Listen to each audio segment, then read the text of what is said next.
হয়, প্ৰথম কথা এটা গৌৰৱৰ বিষয় যে গিবন মানে হলৌ বান্দৰ, এই হলৌ বান্দৰ হৈছে এপ প্ৰজাতি বুলি কোৱা হয় আৰু ভাৰতবৰ্ষৰ ভিতৰত কেৱল মাথোন অসমতেই এই হলৌ বান্দৰ দেখিবলৈ পোৱা যায়।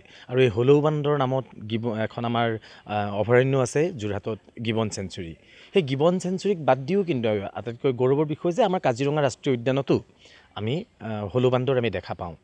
কাজিৰঙা ৰাষ্ট্ৰীয় মানে উদ্যানৰ সমীপৰ যিটো আমাৰ ৭১৫ নং ৰাষ্ট্ৰীয় ঘাইপথ, সেই ঘাইপথৰ বিশেষকৈ ৩টা অঞ্চলত আমি গিবন আমাৰ হলৌ বান্দৰে বৰ সুন্দৰভাৱে খেলা ধূলা কৰি থকা দৃশ্য পৰ্যটকসকলে প্ৰত্যক্ষ কৰি আহিছে। এটা হৈছে আমাৰ পাণবাৰী, দ্বিতীয়টো হৈছে আমাৰ হালধিবাৰী আৰু কাঞ্চনজুৰি।